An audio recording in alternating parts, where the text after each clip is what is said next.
Project. This is Democracy Now!, democracynow.org, The War and Peace Report. I'm Amy Goodman with Juan Gonzalez. We're spending the hour talking about the new film that tells the story of NSA whistleblower Edward Snowden. It's called Snowden. Well, speaking on Monday via a video link from Moscow where he is in exile, Edward Snowden made a case for a presidential pardon by Barack Obama. This is Snowden speaking with The Guardian's Ewan McCaskill. If not for these disclosures, if not for these revelations, we would be worse off. Yes, there are laws on the books that say one thing, but perhaps this is why the pardon power exists, for the exceptions, for the things that may seem unlawful in letters on a page. But when we look at them morally, when we look at them ethically, and when we look at the results, it seems obvious that these were necessary things. These were vital things. Well, for more, we're joined by three-time Oscar-winning filmmaker Oliver Stone, Joseph Gordon-Levitt, who plays Edward Snowden in Stone's new film, Snowden. And I want to bring into the conversation Sarah Harrison, investigative editor of Wikileaks. In 2013, she accompanied NSA whistleblower Ed Snowden on his flight from Hong Kong to Moscow and spent 4 months with him in Russia at the airport. Sarah, it's great to have you back with us in Democracy Now! I interviewed you when we were both in Germany. But right now, if you can talk about the effects of the release of the documents that Ed did on where you are now, Germany. You can't go back to Britain, afraid what would happen to you if you went back there, just as Ed is in Russia right now. And on the world, why you got involved.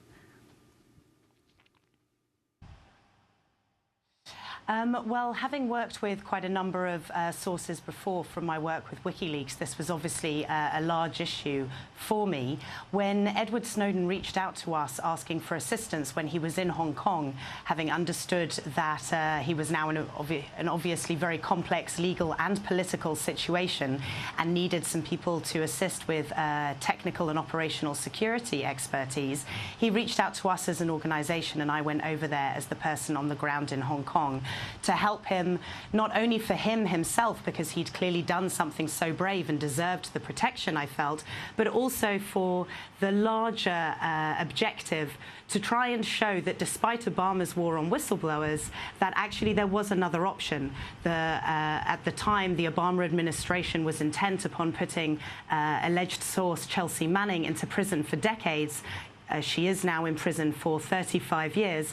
And we really wanted to try and show the world that there are people that will stand up. There are people that will help. The Guardian, for example, did not give any additional help to Edward Snowden as a source, as a person there. And we wanted to show there are publishers that will help in these scenarios. With regards to the effects of the documents and revelations that Edward Snowden gave, I think that it has become obvious to so many people in the world that this is at the very least a public debate that needed to happen.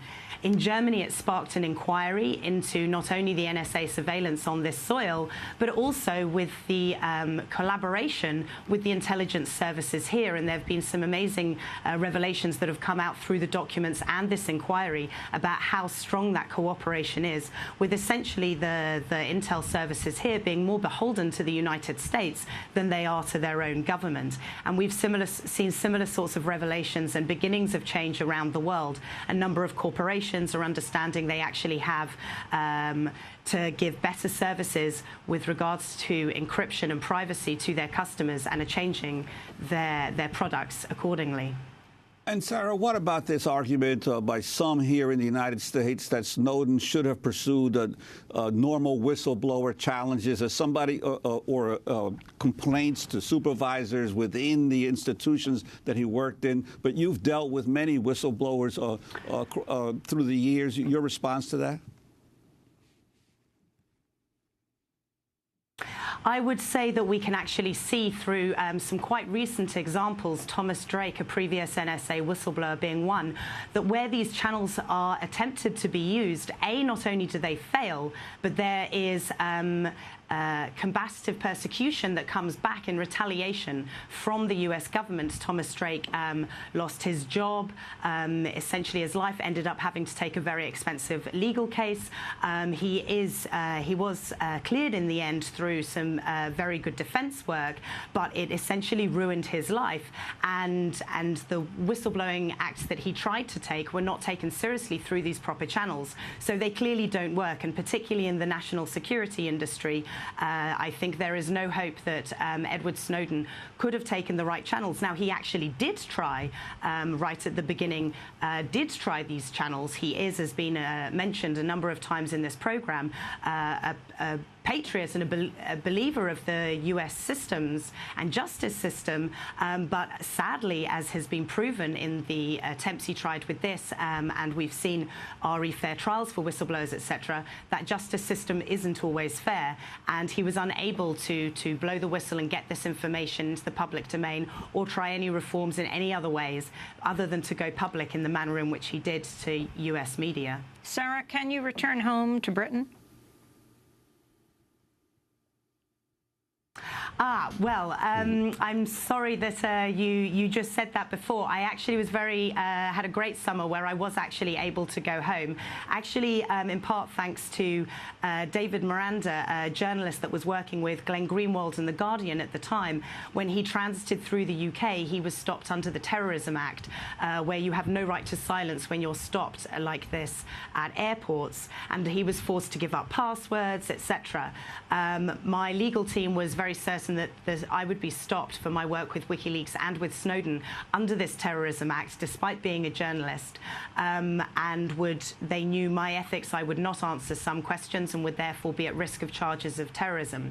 David Miranda rightfully said that journalists should not be stopped under this act. We have a belief in the UK of freedom of press, and in an attempt to try and protect all journalists, he took a case against this act being used against journalists, and finally won earlier this year at the High Court in the UK. After this win, my legal team took a reassessment of the risks of the situation, and very happily I was able to return home to the UK this summer. Well, congratulations, and I happily correct what I said.